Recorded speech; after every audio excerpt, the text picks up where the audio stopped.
साथियों, इतिहास में हमारे साथ एक बहुत बड़ा धोखा हुआ। ये धोखा भी हम लोगों को जानना और समझना बहुत जरूरी है।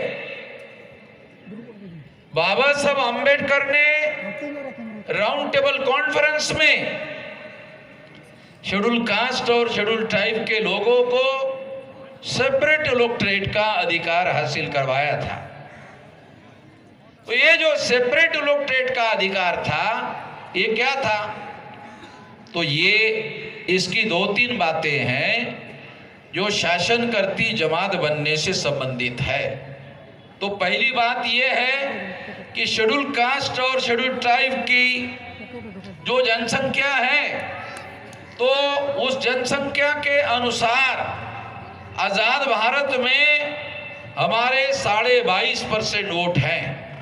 तो 22.5% वोट के अनुसार हम लोगों के संसद में 22.5% मेंबर पार्लियामेंट चुनकर जाने चाहिए और 22.5% एमएलए चुनकर जाने चाहिए।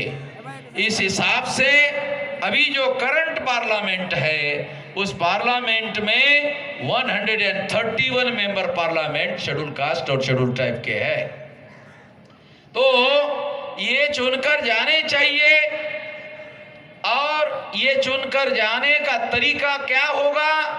तो बाबा साहब अंबेडकर ने कहा कि शेड्यूल कास्ट के सेपरेट इलेक्टोरेट होने चाहिए, शेड्यूल ट्राइब के सेपरेट इलेक्टोरेट होने चाहिए, इसके अलग चुनाव क्षेत्र होने चाहिए और शेड्यूल कास्ट के वोटरों को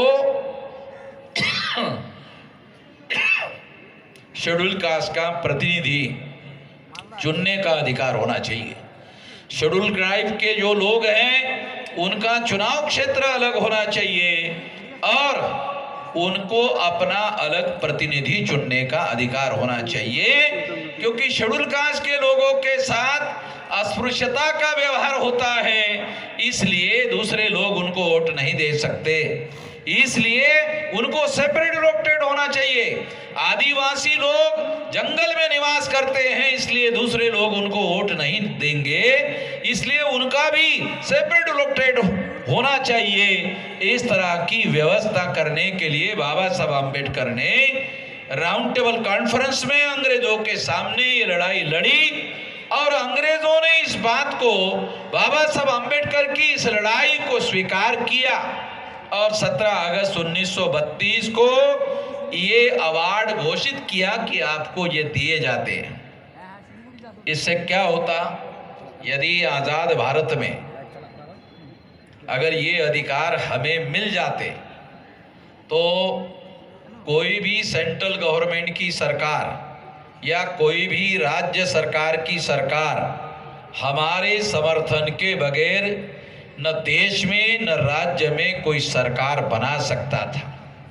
और अगर ऐसा होता तो केंद्र की सरकार बनाने वाले लोग हम होते, राज्य की सरकार बनाने वाले लोग हम होते। तो इससे क्या होता? इससे हम लोगों को सेंट्रल में 22.5% SC ST के लोगों को मंत्रिमंडल में हिस्सेदारी होती, सत्ता में हिस्सेदारी होती, प्रतिनिधित्व में हिस्सेदारी होती और हमारी लड़ाई लड़ने वाले और हमारे हक और अधिकार की लड़ाई लड़ने वाले लोगों के हाथों में देश की सत्ता होती।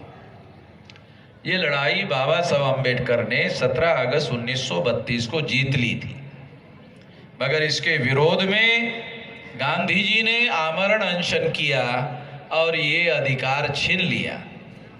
लोग गांधी जी को महात्मा कहते हैं, तो महात्मा तो उसको कहा जाता है जो लोगों को देता है, मगर गांधी जी ने हम लोगों को अंग्रेजों के द्वारा जो अधिकार मिले वो छीनने के लिए आमरण अनशन किया था। इस वजह से मैं गांधी जी को महात्मा मानने के लिए तैयार नहीं हूं, क्योंकि उन्होंने हमारे हक और अधिकार छीनने का काम किया था।